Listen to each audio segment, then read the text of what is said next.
பிரியமானவர்களே, கர்த்தர் நல்லவர். இந்த நாள் கர்த்தர் உண்டு பண்ணின நாள். இதில் நாம் மகிழ்ந்து களி கூறுவோம். இன்றைக்கும் கூட நாம் ஒரு முக்கியமான சத்தியத்தை கற்றுக்கொள்ள போகிறோம். கஷ்டமான சூழ்நிலைகளின் மத்தியில் நம்ம என்ன பண்ணணும், எப்படி நம்ம கடினமான சூழ்நிலைகளின் மத்தியில் வெற்றியை பார்க்க முடியும், எப்படி நம்ம சூழ்நிலைகளை மாற்றி அமைக்க முடியும் அப்படிங்கிறது தான் இன்றைக்கு நம்ம பார்க்க போகிறோம். பாருங்கள், திரும்பவுமா அதே டாபிக்ஸை பார்க்குற மாதிரி இருக்குது. ஆனால் உள்ளுக்குள்ளே பார்த்தீங்கன்னா வசனங்கள் வித்தியாசமாக இருக்கும். அந்த வசனங்கள் என்ன சொல்லுகிறதோ அதன்படி நம்ம செய்யும் பொழுது நம்ம கடினமான சூழ்நிலைகள் மாறும். இயேசுவின் நாமத்தினால நடக்காமல் இருக்கிற காரியங்கள் நடக்கும் இயேசுவின் நாமத்தினால. அதுக்காக தானே நம்ம இவ்வளோ கஷ்டப்பட்டுட்டு இருக்கோம். பதவி உயர்வுகள் வேணுமா, குழந்தைகளை பெற்றுக்கொள்ளணுமா, வாழ்க்கையில் நல்ல நிலைமைக்கு நம்ம வரணுமா, செழிப்பு, எல்லா ஆசீர்வாதங்களையும் பெற்று நம்ம நல்லா இருக்கணுமா, எல்லாத்துக்குமே கர்த்தருடைய வார்த்தைகளை தியானிக்கிறது தான் பாருங்க பதில். அதை தான் இன்னைக்கு நம்ம பார்க்க போகிறோம். ஆண்டவராகிய இயேசு கிறிஸ்துவின் நாமத்தினால இந்த நல்ல சத்தியங்களை கேட்கும்படியாக நான் உங்கள் ஒவ்வொருத்தரையும் வாழ்த்தி ஆசீர்வதிக்கிறேன். பிரியமானவர்களே, கர்த்தர் நல்லவர். பாருங்க, நம்ம சங்கீதக்காரன் அப்படின்னு சொல்லி தாவீது ராஜாவை குறித்து நம்ம படிக்கிறோம். பாருங்க, ஒரு சாதாரண ஒரு ஆடு மேய்க்கிறவ, யோசேப்பை போல தாவீதும் ஒரு ஆடு மேய்த்து கொண்டிருந்த சின்ன பையன், வாலிப பையன்தான். ஆனால் எப்படி அவ்வளோ பெரிய ராஜாவாக முடியும்? இந்த தாவீதுடைய வாழ்க்கையை நம்ம எடுத்து பார்த்தோம் அப்படின்னா, ஆலயங்களை கட்டுவதற்கு எத்தனையோ டன் தங்கம், வெள்ளி, பொண்ணு எத்தனையோ கொடுத்துருக்காங்க.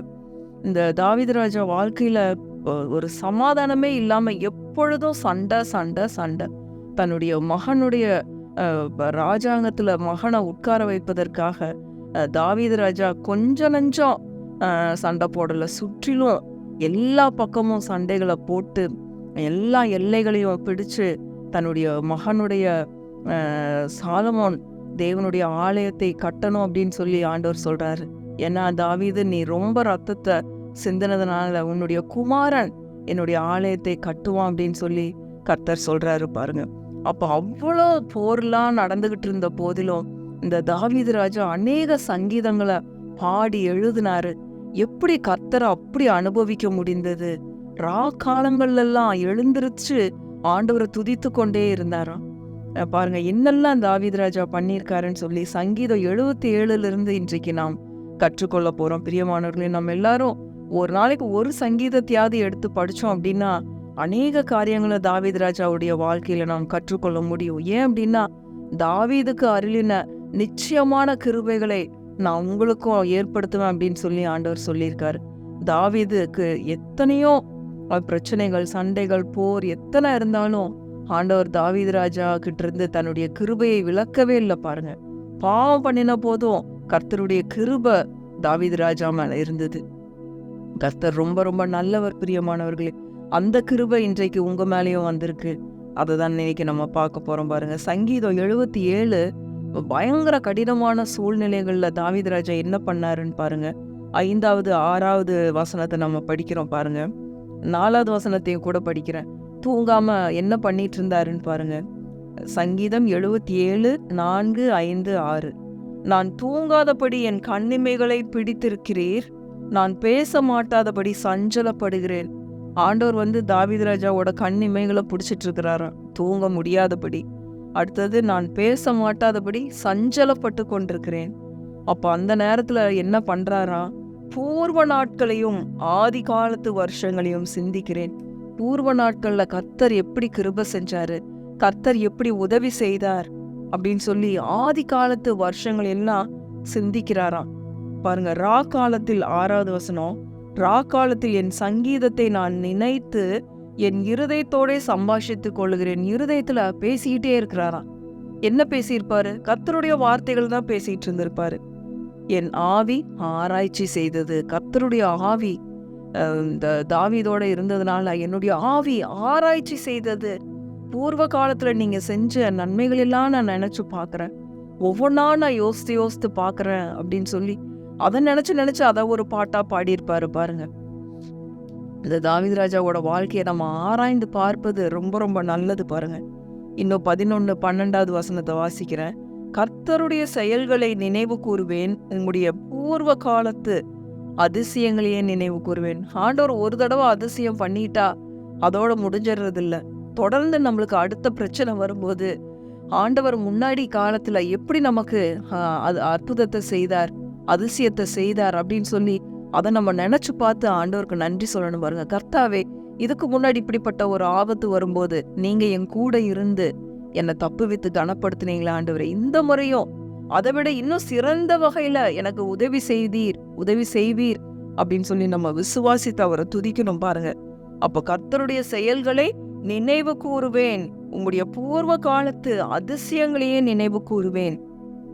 12வது வசனம், உம்முடைய கிரியைகளை எல்லாம் தியானித்து. ஆண்டவருடைய கிரியைகளை என்ன பண்றாரா? அதை தியானித்து கொண்டே இருக்கிறாரா. உம்முடைய செயல்களை யோசிப்பேன் என்றேன். கர்த்தர் செய்த செயல்கள் எல்லாம், அவர் எப்படி செங்கடலை பிளந்தாரு, எப்படி யோர்தானை குவித்தாரு, எப்படி பிரச்சனையின் நேரத்துல கரெக்டா ஆண்டவர் உதவி செய்தார். இப்படிப்பட்ட காரியங்கள் எல்லாம் தாவீது ராஜா நினைத்து தியானித்து வசனங்களை தியானித்து கொண்டே இருந்திருக்கிறார். பிரியமானவர்களே, எப்பொழுதும் நம்ம கஷ்டமான சூழ்நிலைகளை படுத்துக்கிட்டு யோசித்துக்கிட்டு அதை குறித்து அழுதுட்டு இருக்கிறது இல்ல. படுத்துட்டு ஆண்டவரே, இப்படி நான் கஷ்டப்பட்டுட்டு இருக்கனே, இப்படி நான் சஞ்சலப்பட்டு கொண்டிருக்கனே அப்படின்னு சொல்லி நம்ம படுத்துக்கிட்டு அழுதுகிட்டு இருக்கிறது இல்ல. படுத்துட்டு கர்த்தருடைய செய்கைகளை நாம் தியானிக்க வேண்டும், அவருடைய வார்த்தைகளை தியானிக்க வேண்டும். பாருங்க, மாடு என்ன பண்ணும்? புல்லு மேயும், அநேக காரியங்களை சாப்பிடுது. சாப்பிட்டுட்டு ஒரு இடத்துல போய் உட்கார்ந்து சாப்பிட்டதை வெளியே கொண்டு வந்து அதை அசை போடுது பாருங்க. அந்த மாதிரி நாம் கர்த்தருடைய வார்த்தைகளை அசை போட வேண்டும், தியானிக்க வேண்டும் கர்த்தருடைய வார்த்தைகளை. கர்த்தாவே, நீர் நல்லவர், அப்படிப்பட்ட ஒரு சூழ்நிலையில எனக்கு இந்த விதமாக நீர் உதவி செய்தீர், நான் இந்த வசனத்தை நான் அந்த நாள்ல சொன்னேன், இந்த வசனம் என்னை விடுவித்தது, இப்ப இருக்கிற இந்த ஆபத்துலயும் நீர் அதை விட சிறந்த காரியத்தை செய்ய போகிறீர், என்னை விடுதலையாக்க போகிறீர். இப்படிதான் நம்ம பேசணும் பாருங்க. தாவீது ராஜா அப்படிதான் செய்திருக்காரு. 12வது வசனம், நம்முடைய கிரியைகளை எல்லாம் தியானித்து. அப்ப நம்ம கர்த்தருடைய வார்த்தைகளை தியானிக்கிறவர்களாய் இருக்க வேண்டும். பிரியமானவர்களே, இரவும் பகலும் அவருடைய வசனத்தை தியானிக்கிற மனுஷன் பாக்கியவான். அவன் எப்படி இருப்பான்? நீர்கால்களின் ஓரமாய் நடப்பட்டு தன் காலத்தில் தன் கனியை தந்து இல்லை உதிராதிருக்கிற மரத்தை போல் இருப்பான். கர்த்தருடைய வார்த்தைகளை தியானிக்கிறவங்க அவர்களுடைய மரத்துல இலை உதிரவே உதிராது. ஏன்னா அவங்களுக்குள்ள கர்த்தருடைய வார்த்தை இருக்கிறது. பிரியமானவர்களே, நாம் கர்த்தருடைய வார்த்தைகளை இரவும் பகலும் தியானிக்கணும் பாருங்க. இததான் கர்த்தர் யோசுவாக்கு சொன்னார் பாருங்க. யோசுவா 1:8, யோசுவா, இந்த நியாய பிரமாண புஸ்தகம் உன் வாயை விட்டு பிரியாதிருப்பதாக, இதில் எழுதியிருக்கிறவைகளின்படி எல்லாம் செய்ய கவனமாயிருக்கும்படி நீ இரவும் பகலும் இதை தியானித்து கொண்டிருப்பாயாக. அப்பொழுது நீ புத்திமானாய் நடந்து கொள்வாய், உன் வழியை வாய்க்க பண்ணுவாய். நம்மளுடைய வழி எப்படி வாய்க்கும்? இரவும் பகலும் நாம் கர்த்தருடைய வார்த்தைகளை தியானிக்கிறவர்களாய் இருக்க வேண்டும். பிரியமானவர்களே, இந்த நாள்லையும் இந்த சத்தியத்தை நாம் கற்றுக்கொள்ளுவோம்.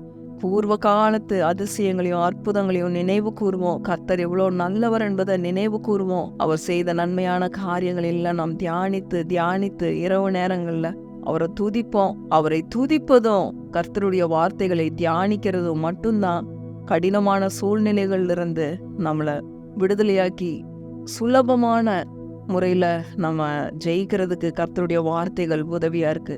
அதுதான் வார்த்தை சொல்லுகிறது. மத்தேயு 11:28, வருத்தப்பட்டு பாரம் சுமக்கிறவர்களே, நீங்கள் எல்லாரும் என்னிடத்தில் வாருங்கள், நான் உங்களுக்கு இளைப்பாறுதல் தருவேன்.